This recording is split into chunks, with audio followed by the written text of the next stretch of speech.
একটি ছোট গ্রামে বাস করত রহিম এবং ফাতিমা। তারা ছিলেন একটি আদর্শ দম্পতি। রহিম ছিলেন একজন সাধারণ কৃষক আর ফাতিমা গৃহিণী।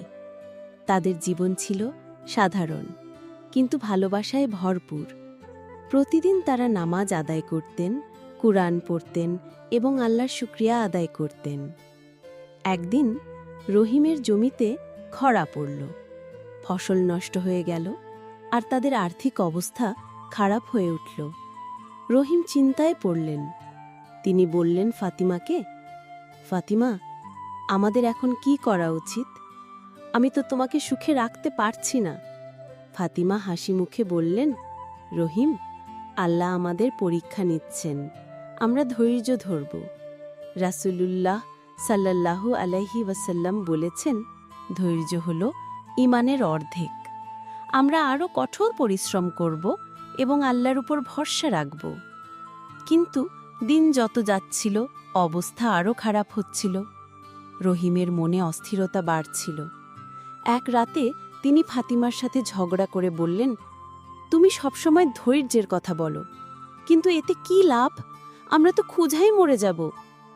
ফাতিমা চোখের জল মুছে বললেন, রহিম, স্বামী স্ত্রীর সম্পর্কে ধৈর্যই সবচেয়ে বড় অস্ত্র। কুরআনে বলা আছে, যারা ধৈর্য ধরে আল্লাহ তাদের সাথে আছেন। আমি তোমার সাথে আছি, আমরা একসাথে এই পরীক্ষা পার করব।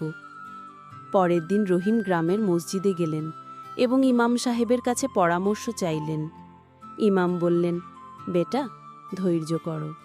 আল্লাহ বলেছেন সূরা আল বাকারায়, আল্লাহ ধৈর্যশীলদের সাথে আছেন। তোমরা দান সদকা করো যতটুকু সম্ভব এবং দোয়া করো।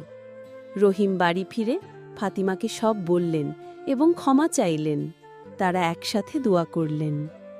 কয়েকদিন পর অপ্রত্যাশিতভাবে বৃষ্টি হল, জমিতে নতুন ফসল উঠল এবং তাদের অবস্থা ভালো হয়ে উঠল।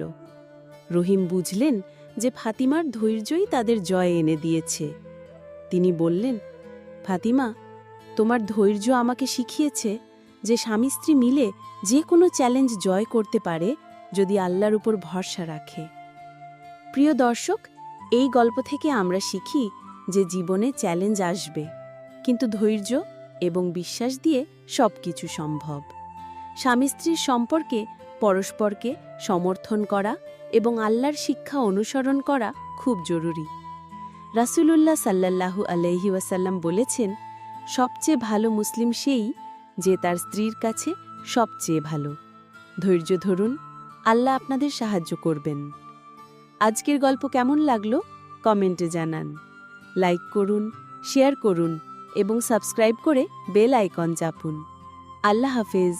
ওয়ালাইকুম আসসালাম।